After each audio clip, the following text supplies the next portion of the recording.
3 decades later, the hit show Cosmos is back. Brought back to life by Seth MacFarlane and hosted by Neil deGrasse Tyson. It airs tonight on Fox. To preview this journey through the stars, Justin Williams joins us live with the Milwaukee Astronomical Society. Good morning.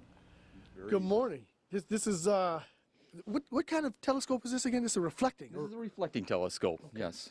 And Gene, you said that this is what you use to mix. Gene's actually been published. His work has been published because he's very bright, like that Venus we were looking at a little bit earlier. You said you've used this to make some observations that actually got you published. Yes, I actually own a telescope exactly like this, the same size, whatever, and I've observed well over 50,000 of these types of variable stars with these types of instruments. And what's a variable star? A variable star is a star that varies in brightness.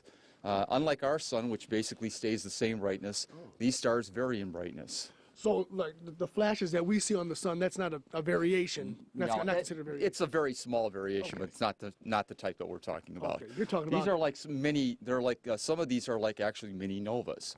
Oh, small, really? Actually, small novas that That's a significant occur. shift. Yes. I would say.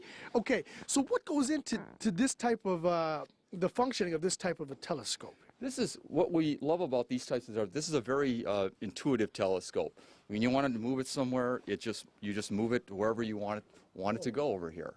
All right. And we have little objects over here, the finder scopes that allow you to point the telescope very precisely where you want it to go, and then to follow your object, you just push the telescope around. And you actually look through the viewfinders over here, right? Yeah, the viewfinder's over there, and that thing that's sticking out over there, okay. That's the eyepiece.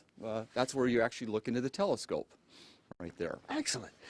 So how long have you been a member out here at the Milwaukee Astronomical Society? I've been a member here for about 38 years.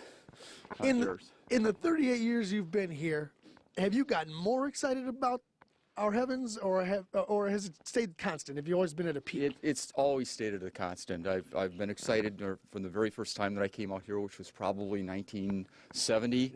Yeah. No, there's always something exciting to see, and even if it's objects you've seen before, it's always fun to observe, and it's fun to show people the heavens. I was going to say, these open houses are a good opportunity for you to show and for people to come here and see and maybe catch the bug like that you caught years ago. Absolutely. Okay. Absolutely.